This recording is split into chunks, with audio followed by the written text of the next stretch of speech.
I don't really remember much of my childhood. I mean, as far as I can remember, back as a child, my mother and father was already divorced. I know my mother a little bit. I mean, she ain't been a part of my life much. My father was in and out of jail my whole life. Tried to go back and forth between both of them, and it didn't really work out too well. Lived with my father most of my life, between all his girlfriends and stuff like that. I think I never really knew Christ my whole life. Never. Didn't even know what a church was, really. I mean, I think that's what helped me where I am today, as far as knowing him. But back then, my idol was my father. He raised me up, telling me these stories of all these good times he had and these biker clubs taking me around at a young age. He went to jail.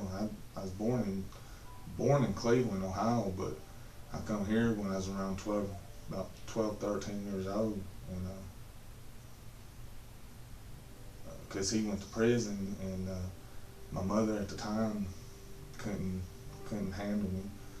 I was too much of a wild child at the time, but so I moved here to West Virginia because I had my grandma here, and moved here, and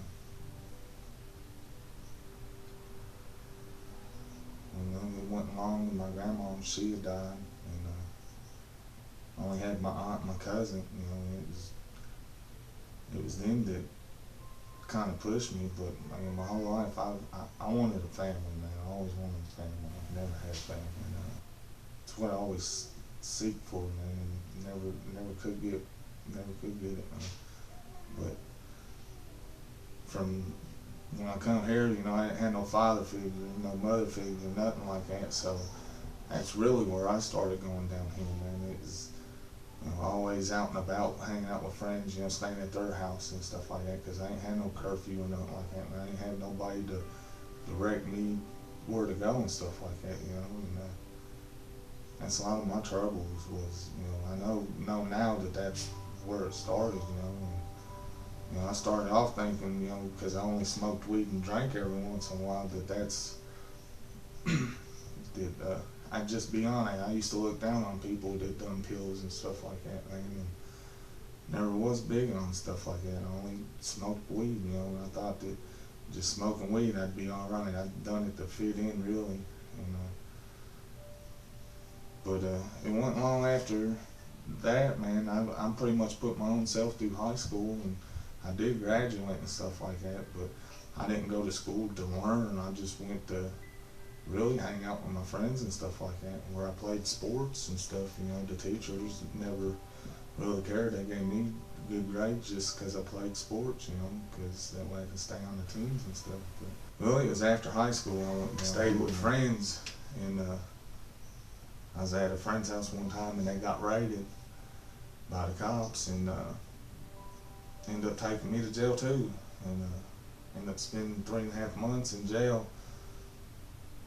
I blamed them at the time, even though I done the stuff too, I mean, I was just as guilty as they was, but, I blame them because, it wasn't me that got caught, it was them that got caught, but I was just there in the mix, so it don't really matter, whether you're selling the drugs or doing the drugs, I was just caught up at the wrong place at the wrong time, and ended up spending 3.5 months in jail and got 5 felonies on me because of it.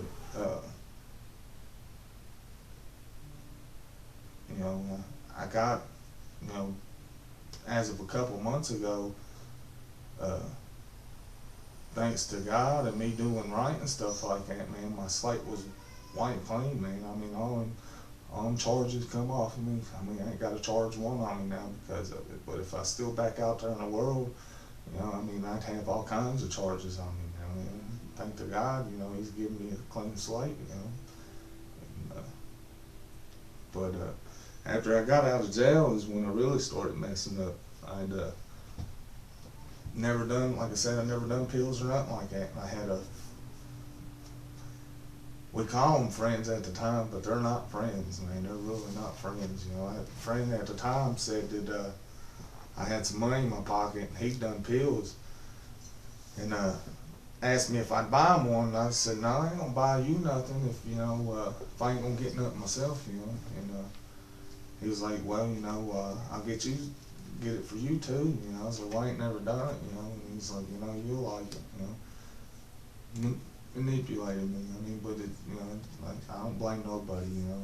If I didn't want it, I didn't have to do it, you know. But you know, he goes down the road and gets it and comes back, and I get ready to pop it. You know, I didn't know much about pills and stuff at the time, and get ready to pop it, and he says, no, you can't do it like that. So I thought maybe snort it, you know. So he gets ready I get ready to crush it up, and he starts crushing it up for me, and he's got it on a spoon, and just looking for me. He's like, no, it's not how you can do these. The only way you can feel these is by shooting them. They was K8s, what they was, Dilaudid. And I mean, I got tattoos and stuff like that, but I was petrified, and sticking the needle in my arm. But you know, I gave into it. You know, I wasn't gonna lose that money. You know, it was my thought at the time. You know, I wasn't gonna lose the money, and end up, next thing you know, I shot that K8, and you know, it was. I thought there was nothing better, you know. It was on from there. And actually, that one shot, you know, got me hooked, you know. And I mean, I hate to say that I was on a needle, but I was on it pretty bad, man, for years, man. And up until about 4 or 5 months ago, I was on it pretty bad. I was on it about, I'd say, a good 5 years. But that one shot got me into it, you know. It's all it takes is that one shot, you know. As far as the getting high, man, I used to go, I worked, had a good girl and everything, man. And she left me because I was on dope, man. And I don't blame her now. At the time, I blamed her. Why? You know, why'd you leave me? You know, I was always good to her, but why'd you leave me? But I see now the reason why she left me, because she didn't do none of that stuff, you know. She didn't want no part of it, you know. And I lied to her about it, doing it for a long time, you know. It's hard to tell the people you love the stuff that you do, you know. But end up, I had a good job and lost it because of the drugs, because, you know, I'd spend my payday the same day I got paid and didn't have gas money to go back to work. So then I started, you know, another job, and while I was working there, I was going out and stealing copper and stuff like that, and scrap metal and all that type of stuff of the night, just to pay my dope habit, you know. And that's really no lifestyle for nobody, man. I mean, I could have done big time for stuff like that, you know. The Lord's literally watched over me, man. I never seen it back then, but I see it so much now, man. There's been many times I should have been dead, but the Lord's has watched over me quite a bit, man. I mean, He really has. As far as I've been beat to death by drug dealers and stuff like that from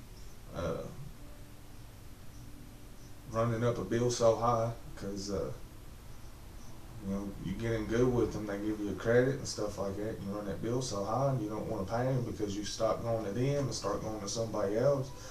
Next thing you know, you got a bunch of people looking after you, looking for you and stuff, and you know, there ain't no life in that, man. But the real testimony is what brought me here today, man.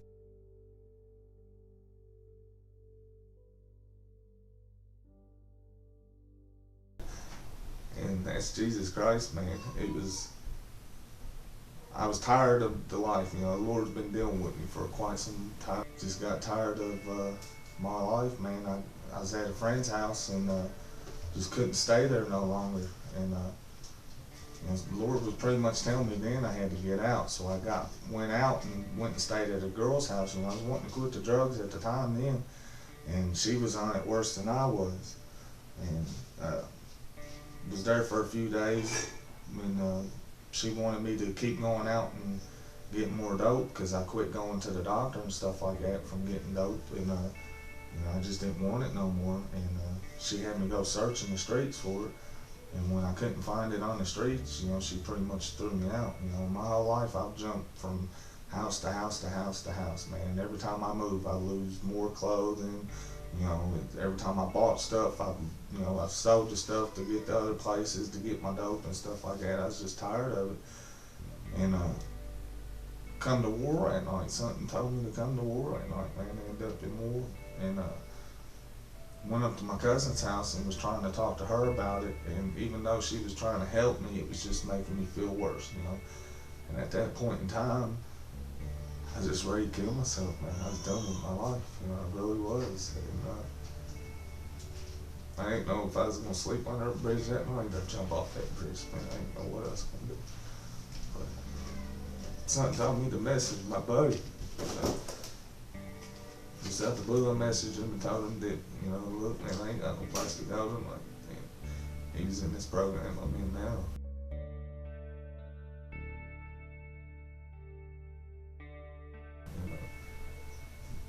He said, let me hit you back, you know, in a minute. And, you know, I thought right then and there, I was like, man, he's just being like the rest of them, you know, didn't want nothing to do with me, you know.